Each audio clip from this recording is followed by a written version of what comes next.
Inside the Arena is presented by Snoqualmie Casino and Hotel, Seattle's closest sportsbook. Welcome to Inside the Arena, your source for everything off the ice, off the court, and outside the field of play. With your hosts, KOMO Sports Director Niko and KOMO Senior Reporter Chris Daniels. We're applauding ourselves with our fake applause. I mean, that's what you have to do these days, right? Like, pat yourself on the back, self-confidence. Yeah, and they don't pipe in applause in other places. No. Like in arenas where there's, say, a wrestling event. Do they pipe in noise for those? No, they don't. I think sometimes they may, but I don't think often because they've had some big crowds lately. Well, and this is an episode that's going to legitimately go off the top rope. Yeah, well played. Yeah. Did you think about that? Yeah. Well, here's the thing. Obviously, we talk about the arena. WWE going to Climate Pledge Arena in April, which is actually quite significant. That's what they call their road to WrestleMania, their Super Bowl every year. So the fact that Seattle is one of the last stops on that journey is, what they say about our city. It's what they see about Climate Pledge. And the last time they were here was in September. So coming back within just a span of give or take 6-7 months is also indicative. But yes, we'll get into that in a minute. We are talking with WWE Women's Champion Tiffany Stratton, one of the most popular superstars, pro wrestlers out there. 1 year in WWE already Women's Champion. Well, and this is a show that normally it talks about what's going on off the ice, off the court, off the field, and now off the ring, outside the ring. Yeah, well, part of the thing in there is how mainstream it has become. I mean, they had that big event, the Royal Rumble, a few weeks ago, and It was the top story on ESPN. And so the fact that it's, it is a scripted outcome, so to speak, it doesn't take away from, A, how mainstream it is, the interest it is, and how athletic these people are, including Tiffany, whose famous finishing move is called the prettiest moonsault, which is a big flip off the top rope. Well, we'll talk with Tiffany in just a second, but first, what we always do every week on Inside the Arena, we talk about what's good, what's bad, away from the field of play. We call this Four Corners. Niko, lead us off. What do you like? Yeah, we've got a big announcement this week from our friends over at Champions of Change. We had Doug Baldwin, Cliff Averill on last year. They always have that charity basketball game, at least the last 3 years, at Climate Pledge Arena, and that Champions of Change, as you know, obviously, does so many great things in our community for kids and helping our organizations. They built the teen center in Renton for kids, have a place to go after school. You can't overstate the importance of that. They're launching Nourishing Athletes. Again, making sure that these, a lot of these student athletes, especially in underserved families and communities, they're trying to go to school all day. They're trying to go to practice or game, and they're barely eating anything just because they can't. And so this initiative is going to these schools and bringing them food. Of course, Doug and Cliff and Michael thinking about this, which is great to see. So the big news from them is they're moving away from the basketball game, and now it'll be a pickleball tournament. How about this? Of course, so PNW, or so Northwest, as we like to say at KOMO. And what's really cool about it is, there's going to be a celebrity tournament, so we can play in that. I use that term loosely, Chris. And you've had your training, by the way. I've been training with producer Bill here the last couple months, and so it's been a lot of fun. But they're going to do it between cities. It's kind of like a tournament to make it so more people can participate. That game was fun. I enjoyed it, obviously, the basketball game, a lot of fun. But their idea here is to get more people involved. And we'll have more about this as the event gets closer. But really cool to see them finding new ways, finding innovative ways, and ways to expand their help in our community. So Champions of Change, the public and celebrity pickleball tournament, as they're calling it. And again, this is kind of their launch point for Nourishing Athletes, which I just described a moment ago. Yeah, breaking some news here off the top, heading into second now. I would just say this kind of snuck up on me. It's Sounders season already. Yeah. February 22nd, they have a match at home in what is going to be arguably their longest schedule, their longest season in history. We aren't just talking about the MLS season. There's CONCACAF, there's Leagues Cup, and by the way, the FIFA Club World Cup, all happening in 2025. It will be interesting just to watch off the field the roster construction and what the team managers are doing here to keep these guys up and running all season, because this is going to be a season like no other that I can remember. Yeah, and listen, it's something, they had that nice launch point going to the conference final last year, being a stone's throw away, not even really, from the championship match. So they come into it with momentum, with everything you mentioned coming up this year, including the Club World Cup. So this is the year. We've talked about it in the show. They had to make their stamp. Certainly they've done that over the years, but they had to make that jump, bring that interest back if it had wavered at all. And certainly they've done that with the results at the end of last year and can really keep it rolling in 25. Yeah, 25 and 26 going to be key for the Sounders. What don't you like this week? Well, I don't know that I would say it's not a big rant like I like to do on this show. It's more of like a small tweak. Big rant, small tweak, whatever you want to call it. I'm all for leagues finding innovative ways to kind of do an all-star break. And because we've known the interest in all-star games, the games specifically have wavered. The Pro Bowl is like what? The NBA game is like 200 to 180, and most people care about the dunk contest, the three-point contest. The list goes on and on. The MLB game is still the closest thing to a game, obviously. It is a game. But more people, you could argue, are into the home run derby, right? Right. So I applaud hockey for getting back to this, the Cups. It used to be 3 nations, now it's 4. I applaud that. My only nitpick about it is, like, we have to wait 2 weeks for hockey again? What are we going to do for 2 weeks? I know, it's weird. It's weird, and all the people behind the scenes get a nice little vacation. Well, that's great, yeah. In the middle of the season, but this is really the NHL's way too of trying to appease the players who've wanted to play in the Olympics for so long, haven't played since 2014. Yeah. It's going to be weird too with the Olympics next year. There's not going to be an All-Star game as of right now until 2027. Yeah. So it's interesting the line that the NHL is trying to walk here to try and do something new, try and do something different, but also putting that All-Star game to the side. I'm not full out ranting and complaining. Like you said, it's kind of a fine line. Yeah. It's a weird thing. If there's one aspect of it I don't like, other than we just have one player, congrats to Capo Caco, but it's like, we got one player. We got to wait 2 weeks though on the other side of this thing. And the Kraken at least entered that break on the high note. So let's see what's next. And thankfully they traded for him, so at least we have a viewing interest in this market. Okay, speaking of the Kraken, we'll bring it home after this. This is not fun, but It has made a lot of news on a nationwide level. We're talking ABC World News Tonight has picked this up. Networks across the country, an incident that happened at the Kraken Community Iceplex on Sunday, and now a hockey dad, has officially been charged. Uriel Cortez Gonzalez. You've seen this, Niko, the video online. I'm going straight from the court documents here because I do want to be careful. This video has raised a lot of eyebrows because what you see on the video is a dad walking onto the ice in this U12 game, bunch of kids, and just cold cocking a couple of teenage referees, knocking them to the ice. Clearly, one of the two was dazed and looked like he might have hit his head on the ice. It's prompted a lot of outrage and a lot of discussion about parents at youth games. And this is just one of those zeitgeist moments that a lot of people see and go, okay, we are out of control as parents at sporting events watching our kids play. According to court documents, again, that's what happened at this game. Police are alleging there was some sort of skirmish on the ice between some of these kids, and this dad stormed over onto the ice, according to police, ambushed these two teenage referees. One of the boys complained of pain to his right rear hip. Another complained of pain to his right elbow. The other one also had pain in his right hip and rear neck. And the dad is saying that he broke up a fight that lasted 10 seconds, or the referees are saying it lasted 10 seconds when this guy stormed on the ice. There's some other allegations in here as well that the dad's wife, the mother of the player that was on the ice, later admitted they left the game because her husband went crazy, and she admitted not really normal for parents to walk out on the ice during the game.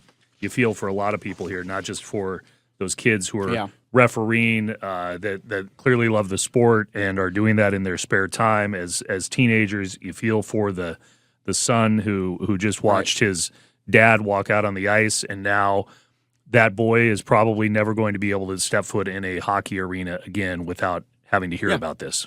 Yeah, and that's the thing. It's the kid who suffers, right? Yeah. Whatever penalty they do on this father, should that happen, it's the kid who has it worse. I think he's got to deal with it his whole life. And this would be just as egregious if he pushed an adult ref. The fact that he did it to a teenager, I mean, it's off the charts. It's why it's gone all over the world and like that. And this is something, Chris, I know you know this too. We've seen this so often. We've seen it in every sport. And it's like, what is you hope this is that wake up moment. Unfortunately, it's probably not. Like, we're going to see this again. And it just goes to, hopefully not in Seattle, but it's just, there's got to be, I understand that, you love your kid and you see him in a fight in the right, but there's no excuse for what we just saw. And again, this is just such a pervasive problem in youth sports. And when is it going to end? It's just, I don't know that it will. And I'm just angry, Niko, for the other kids who also have been drawn into this, who witnessed that, who have to process that, and we're just having fun on a Sunday playing hockey, and now it was all captured on tape. This man's now been charged with a couple of crimes. Yeah.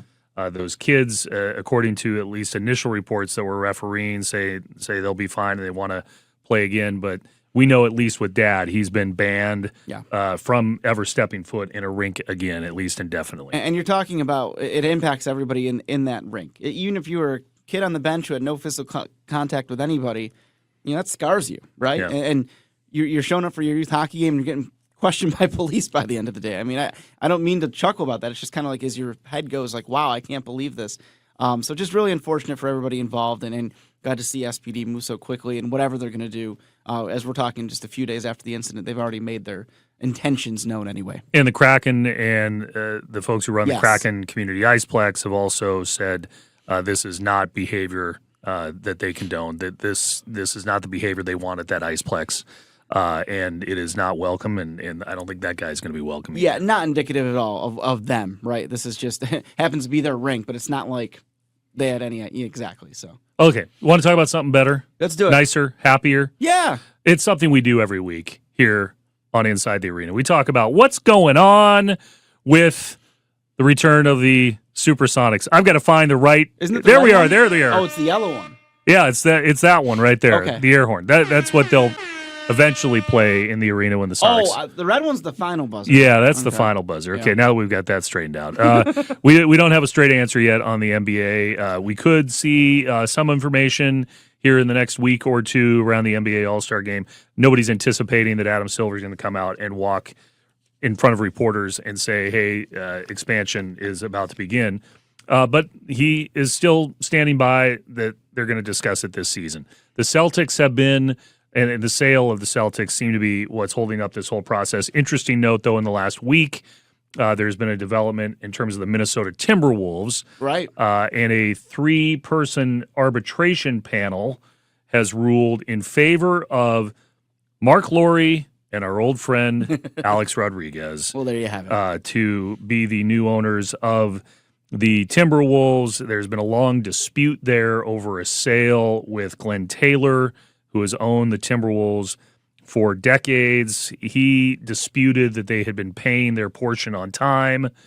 So there was a question on the sale, and this goes back to 2021 now in this franchise's future.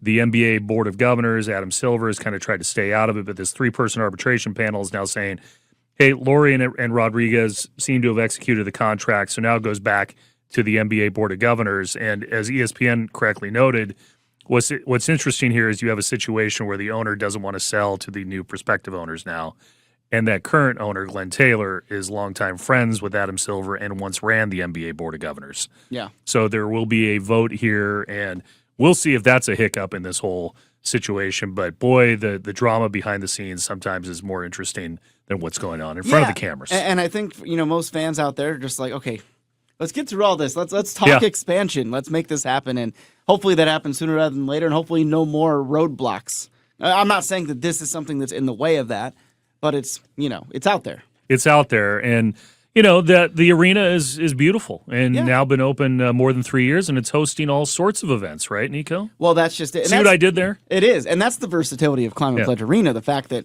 you have the Storm, you have the Kraken, you've got concerts, you've got all these things. And of course, a few times now, they've hosted WWE, which, how it pertains to our show is that, showing the versatility of Climate Pledge Arena. And we'd be remiss if we didn't see the growth in that product. It's not like it was in the 90s. This is a PG show that scored a big TV deal with Netflix. And it's the first regularly scheduled live programming on Netflix. Yes, Netflix had the NFL on Christmas Day. They had the Tyson-Jake Paul fight, which had the streaming issues. But they pulled off WWE quite flawlessly as far as the technical side is concerned. But it shows you the reach of this group that they were able to land that deal. So we were pumped to talk to the WWE Women's Champion, Tiffany Stratton. Great conversation. She enjoyed the fact that when my son was at preschool and his teacher asked him what time it was, because my son will watch with me occasionally, he said Tiffy time. Tiffy time? Yeah, and so his teacher's like, what's that mean? I'm like, it's a whole thing. So that's the idea here.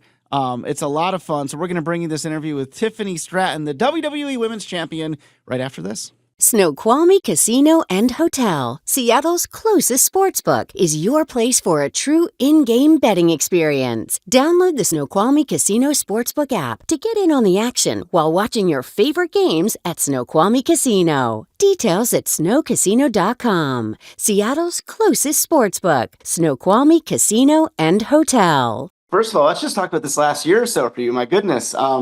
The main roster call up and obviously winning that and that belt, it's amazing. Right? I mean, how fun has this year been for you?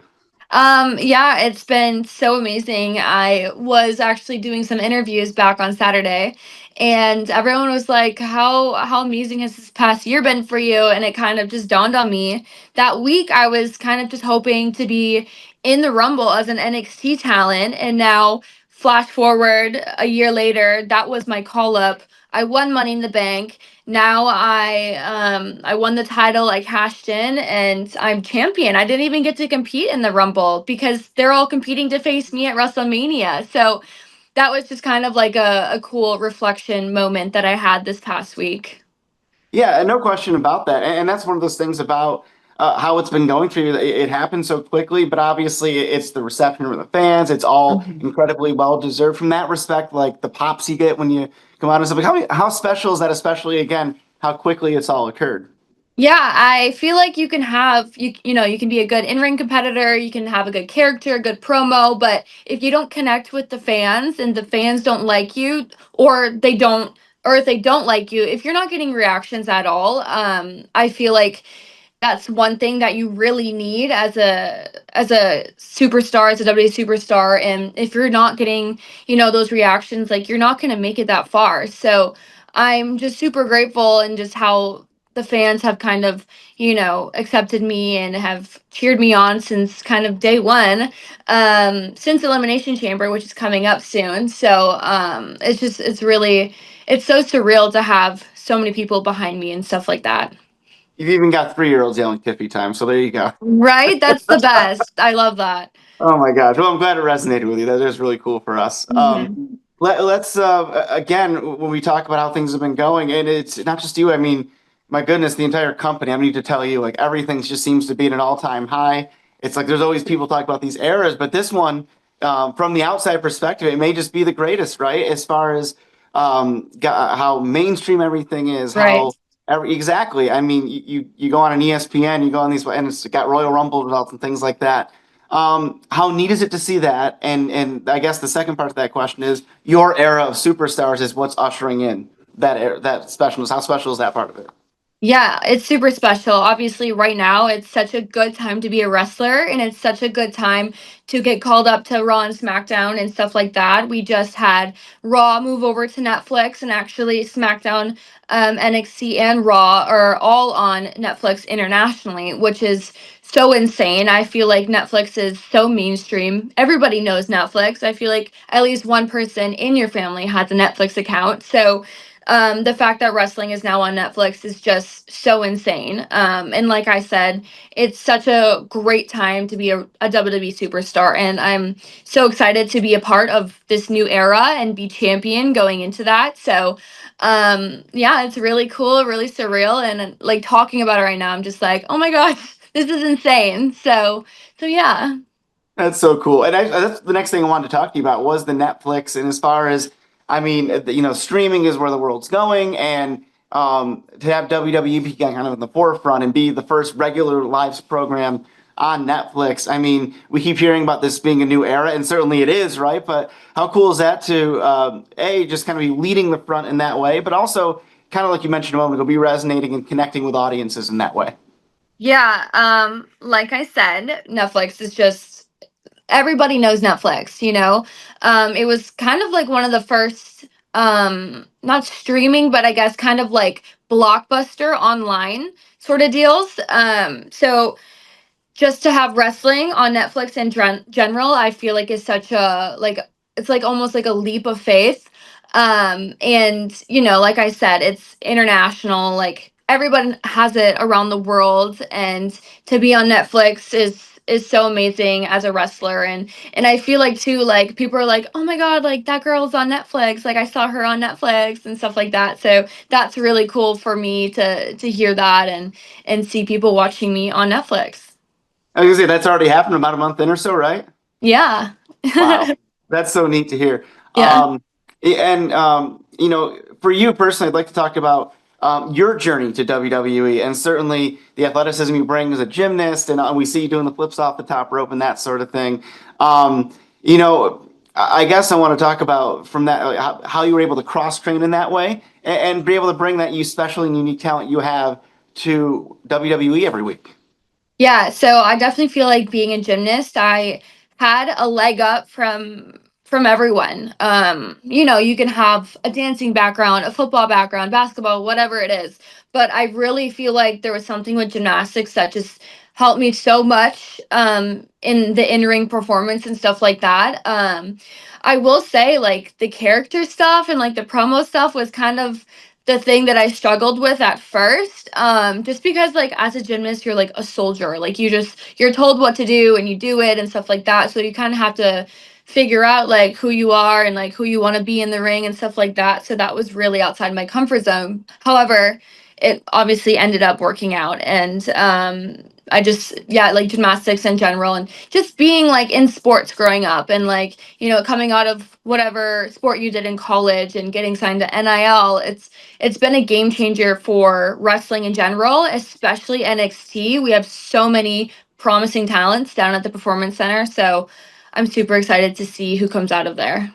Yeah, absolutely. And that was kind of the next thing I wanted to ask, being able to have that athletic background. I mean, listen, everybody in WWE is an athlete in whatever way they came up. But for somebody maybe new to the WWE audience and maybe watched years ago and hasn't, and now they see all of you guys with this supreme athleticism, being able to bring them in that way. From the sports perspective, listen, I'm a storyteller. I love the stories, right? But like from the athletic perspective, I mean, does that make sense? Like how cool that part of it is to be able to bring them in from the sport part of it as well? Yeah, I definitely feel like, being a blonde, young 25-year-old girl, like you're going to have people who, judge you by just looking at you. And we have so many beautiful girls down in NXT. And I think it's really cool to kind of be able to back it up in the ring and showcase, the flips, the tricks, the slams, and all the stuff that I do in the ring. So I think it's really cool to kind of disregard those preconceived notions about like the pretty girls in WWE and stuff like that. So we can definitely kick ass and take names these days. Oh my God, I love that. Heck yeah. And to that point, you're probably inspiring a lot of young girls and boys out there just by doing what you're doing. I mean, you're just doing what you love, and yet you're probably opening a lot of doors for folks. How cool is that? I really hope so. Honestly, I had a couple girls come up to me and at these meet and greets this past weekend, and they told me that they're training to be a gymnast and they want to be just like me when they grow up. And that I feel like is really what the reason why that I do this is to help inspire young girls, young boys to kind of just chase after their dreams. And that's really just what I do this for. And it's so cool to see young girls being inspired by me. Take me through the moment you won that belt, and how awesome is it to be able to walk around with that thing on your shoulder? So, in that moment, kind of like leading up to that, I tried to cash in. I faked everybody out, hit Naomi, was, on Naya's side for what everybody thought in that moment. And then I turned on her. I felt like it was my time, and I was just on autopilot this entire time. And finally, when I hit my moonsault, the moment my feet left those ropes, I was finally like, okay, it's over. I'm gonna relish in this moment. And I grabbed the title, I held it up, I stood on the tippy table, and it was so amazing. Just to hear the crowd reaction and, have all those teases and stuff. And finally I decided to cash in. It was so amazing. And I feel like it really hasn't hit me. I'm going into WrestleMania as the champion. I never thought that would happen. If you were to ask me a year ago, I would have probably laughed in your face. And here I am going into Mania as champion and hoping Charlotte Flair picks me. There you go. And you're heading into WrestleMania on the road there. You're coming here to Seattle, Climate Pledge Arena. I know you were there in September, so it's kind of a quick return, but your excitement to bring WWE to the Pacific Northwest. We're kind of on our little isolated corner around here, so it can. I mean, WWE's come I think 3 times in the last year, but to be able to bring what you all do to this region, to go back to that arena, all of that, how unique is that, and how much are you looking forward to that? Yeah, so we have so many different WWE superstars that I feel like if you were to bring a friend who wasn't a fan of WWE, I feel like they would fall in love with wrestling if you were to bring them, because we have something for everybody. So I highly recommend, if you have a friend that's kind of on the fence of watching wrestling or isn't really a fan, I recommend bringing them, and they'll probably leave that arena a fan. Just being in there with the crowd and stuff like that, and hearing the chants and seeing wrestling live, it's so different live. That's awesome. Well, I don't think anybody's ever taken a WWE Championship belt up in the Space Needle, which is next to that arena. So if you get the chance, you may want to try that. I mean, you'd be making history, I think. Yeah, I think I may have to take a stab at that. There you go. Well, I know you've got a bunch of these calls, so I'll end it there. Can't thank you enough for your time. What a treat to talk to you and be able to tell you that story about my little guy. That was really cool for me. That's awesome. Thank you so much. Tell him I said hi. I will, absolutely. And enjoy the road here, and hopefully we'll see you in a couple months when you're in Seattle. Thank you. Thank you for having me. Well, there you go. And what a fun conversation. The Tiffy table. The Tiffy time. Yeah, that is a thing. Like, there are, you watch these shows, there are people with these T-shirts on and everything. The first time I think we've had a WWE belt in the show. Well, that's what I wanted to ask her about, because from the standpoint, I mean, how cool it is to carry. Like, imagine if you were like Chris Daniels in Seattle, KOMO News, and you had a big KOMO championship belt. It would be great. Her arm had to be getting tired. I mean, for those of you who aren't watching, she was holding that belt up the entire time in frame. Yeah. So, really impressive athlete. Really cool to see what's going on with WWE right now, and that. Listen, it's there's the other league, AEW, and they've been here a bunch. Brian Danielson's from Aberdeen. They have another competitor that's from the Everett area, and they've been at the Tacoma Dome a couple times. So really cool to see it making inroads in this region, kind of capitalizing on this high they're at right now. It is fascinating, objectively, just what has happened with WWE, right? I think everybody knows the Vince McMahon story, and Netflix actually has a documentary that details it all in the history of WWE. They have weathered that storm, and you can make the argument it is bigger than ever. I know you pulled some data points from WrestleNomics, showing the ratings on Netflix over the last several weeks, 5.9 million on January 6th. And that was the first one on Netflix, so they put some big matches in there, had a big show and all that sort of stuff. 3.7 million the week following, and they've been around 3 million viewers. And 9th globally in the last week, number 5 in the U.S. They're drawing huge numbers. I think I told you that Triple H, who is now the head of creative, essentially the top dog at WWE, he's talked about it's going to be a family-friendly product.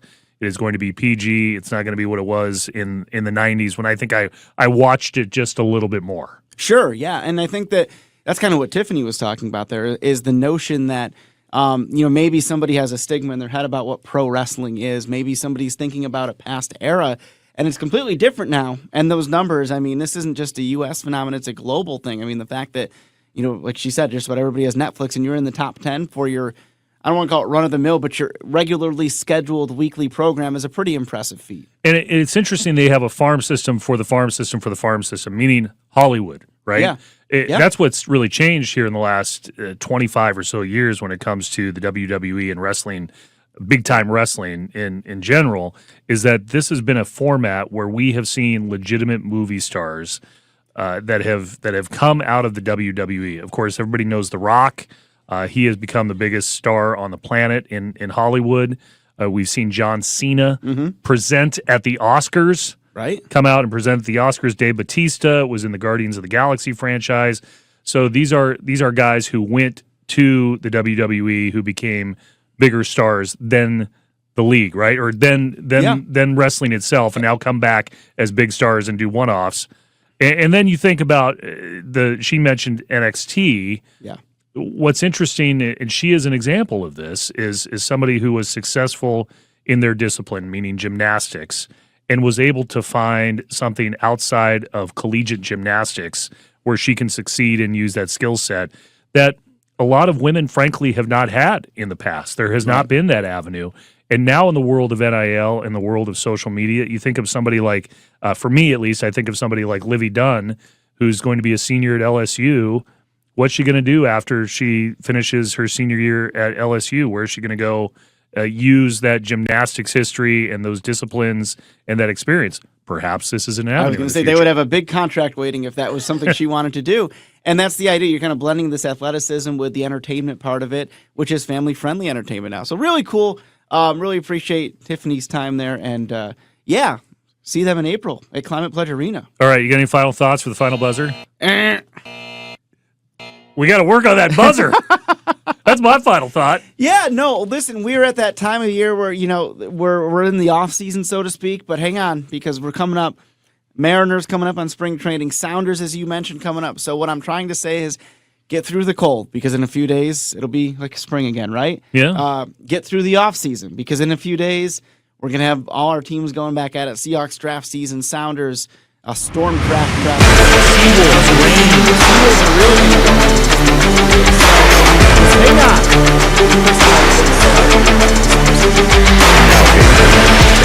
You've been listening to Inside the Arena with Niko and Chris. Please subscribe on your favorite platform. Until next time. Inside the Arena was presented by Snoqualmie Casino and Hotel, Seattle's closest sports book.